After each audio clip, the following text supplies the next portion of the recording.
हाथ उठा के बोलेगा भरतरी महाराज की, गुरु गोरक्षनाथ महाराज की, हारे हारे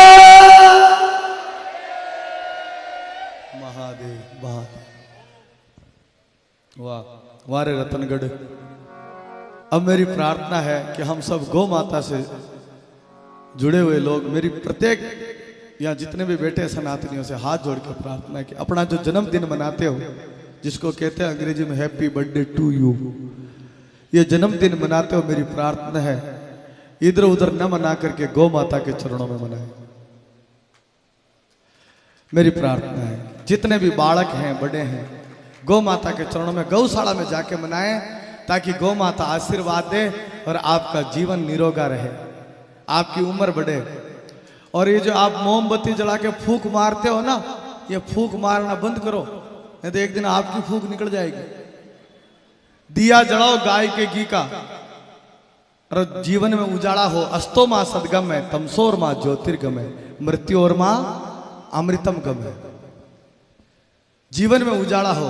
वो एक गीत आता है, ज्योत से ज्योत जगाते चलो, प्रेम की गंगा बहाते चलो, राहों में आए जो दीन दुखी, सबको गले से लगाते चलो। दूसरी बात, आप शादी की सालगिरह मनाते हो, वो भी गौ माता के चरणों में मनाओ, ताकि आपकी ग्रह ठीक रहे। साल भर ग्रह ठीक रहेगी अगर गौ माता के चरणों में मनाओगे तो, नहीं तो पता नहीं कब ग्रह पलट जाए। कदी कदी गादड़ा सो सिंह हार जावे, समय को भरोसा कोने कद पलटी। इसलिए गाय माता के चरणों में अपना शादी की सालगिरह मनाएं। बड़े बुजुर्गों की अगर पुण्य तिथि मनाते हैं, आज की शाम पूजने पूर्वजों के नाम, जो पूर्वजों की जो पुण्य तिथि मनाते हैं, वो भी गाय माता के चरणों में मनाएं, ताकि उनको भी गोलोक मिले। इधर उधर भटक रहे पितर होकर के, इन सब की मुक्ति करनी है तो गाय माता के चरणों में इनको, उनकी याद में गाय माता को चारा दे, गाय माता को गुड़ खिलाए, तो उनकी भी मुक्ति होगी, आपका भी जीवन का कल्याण होगा, और गौ माता भी बचेगी। और तीसरी बात एक और कहूं, आप पेड़ खूब लगाएं, जहां भी जाएं, और कई जगह नहीं मिले तो गौशाला में जार पेड़ लगाओ, पर आप अपने जन्मदिन पर पेड़ जरूर लगाएं, अपनी शादी की सालगिरह पर पेड़ लगाएं, प्रकृति को बचाएं। एक बात और कहूं, ये जो पॉलीथीन है प्लास्टिक की, ये थैलियां, इनका यूज लेना बंद कर दो। सब्जियां लेने तो कपड़ा का थैला सीधा सिला लियो। 2-4 दिन था ना शर्म आई, पर लेकिन हमारे भारत देश का कचरा साफ हो जाएगा अगर आप लोगों ने सिक्कर का, ये रतनगढ़ का कचरा साफ हो जाएगा। पॉलीथीन मुक्त होना चाहिए हमारा रतनगढ़, ऐसी एक मिसाल पैदा होनी चाहिए इस सत्संग के माध्यम से। कोई भी प्लास्टिक की थैली काम में न ले। ये थैलियां गाय माता खाती है, गाय माता वो मरती है तो थैलियां तो आप डालते हो, और गाय माता मरती है तो गाय को मारने के बराबर पाप लगता है। इसलिए पॉलीथीन को काम लेना बंद करो। दिन गौ माता के चरणों में मनाएं, शादी की सालगिरह गौ माता के चरणों में मनाएं। आप घर में गाय रख सकते हैं तो गाय रखें, अगर नहीं रख सकते हैं तो आप गौशाला में से गाय को गोदान ले लें, और साल भर की गाय की सेवा आप, अगर असली सनातनी और असली हिंदू है तो आपकी घर से गाय की सेवा निकलनी चाहिए, प्रत्येक सनातनी के घर से।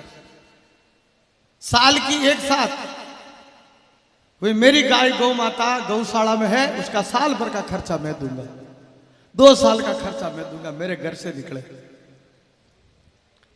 ये सनातनी वही है जिसके घर में तुलसा है, सनातनी वही है जिसके घर में गाय है, सनातनी वही है जिसके घर में गायत्री है, सनातनी वही है जिसके घर में गीता है, सनातनी वही है जिसके घर में गंगा जल है, सनातनी वही है जिसके घर में संत जैसे गुरु आते हो, वही सनातनी।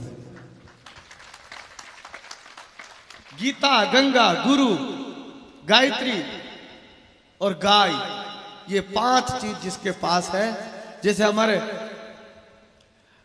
सिखों में 5 प्रकार के होते हैं, वो कंगा, काच, केश, कच्छा, ये 5 प्रकार के उनके पास होते हैं। ऐसे हमारे सनातनियों के, हम सब के सनातनी माने सब आ गए, सिख, जैन, ईसाई सब आ गए, सब सनातनी हैं, ये बाद में बिखर गए।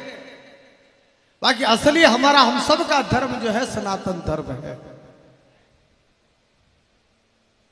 इनसे पूछो आपके पूर्वज कौन है, तो आखिरकार यही आएंगे कि हम भी सनातनी हैं।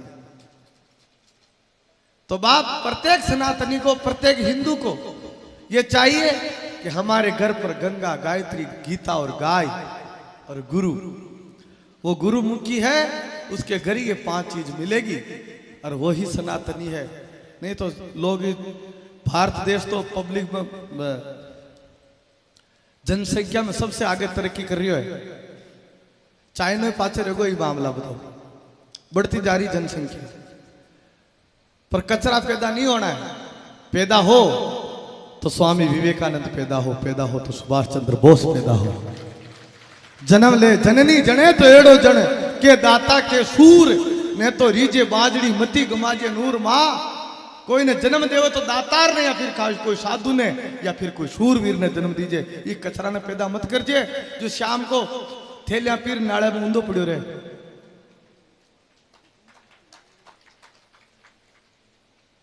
अरे जाम पर जाम पीने से क्या फायदा, शाम को पी सुबह को उतर जाएगी। और तू पी ले सत्संग की प्यालियां, तेरी जिंदगी सुधर जाएगी।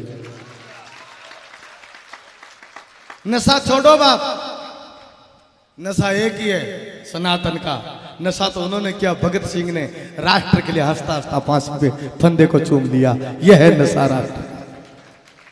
नशा तो वो है सुभाष चंद्र बोस का, तुम मुझे खून दो मैं तुम्हें, मुट्ठी बांध करके बोलो, तुम मुझे खून दो मैं तुम्हें आजादी दूंगा। ये नारा था। स्वामी विवेकानंद ने अमेरिका जैसे देश में जाकर के तहलका मचा दिया, पूरे भारत का नाम किया, 72 घंटा बोलते रहे, पूरा विश्व जान गया। और उन्होंने सिर्फ इतना ही बोला था, प्रथम में शुरुआत ही यहीं से की। सिस्टर एंड ब्रदर, ये जितने भी बेटे हैं ये सब मेरे भाई हैं, और जितनी भी ये बेटी है ये सब मेरी बहनें हैं। सब बहनों को प्रणाम करता हूं। ये जितनी भी जो बेटियां हैं, इन बेटियों को कम ना आके, ये वही बेटियां हैं जब देश के लिए जरूरत पड़ती है तो तलवार लेकर के झांसी की रानी बढ़ जाती है। खूब लड़ी वो मर्दानी, वो झांसी वाली रानी थी। यही बेटियां आज कंधे पे बंदूक टाक करके बॉर्डर पे खड़ी है। ये बेटियां चार्टर्ड प्लेन उड़ा रही है, देश की रक्षा के लिए तैयार है। ये बेटियां को कम ना आके, और बेटियों को जो लोग कोख में ही मार देते हैं उनसे प्रार्थना करता हूं, आप बेटी को नहीं भारत माता को मार रहे हो। मेरी प्रार्थना है कि बेटी को आओ, बेटी को पढ़ाओ, और बेटी को वो शिक्षा दो कि आने वाली कौन सी बेटी राष्ट्रपति बन जाए, आपको भी पता नहीं है। एक गरीब घर की बेटी राष्ट्रपति बनी बैठी है। तो बाप, मेरी प्रार्थना है कि गाय को हमें राष्ट्रमाता बनाना है। साथ ही हम सब सनातनियों में जो कई प्रकार की प्रथाएं चली है, दहेज प्रथाएं, ये सब मिटनी चाहिए, कुरीतियां मिटनी चाहिए, और हमारी सनातन संस्कृति बचनी चाहिए। इसलिए मैं ये राष्ट्र के गीत गाता हूँ, गाय के गीत गाता हूँ।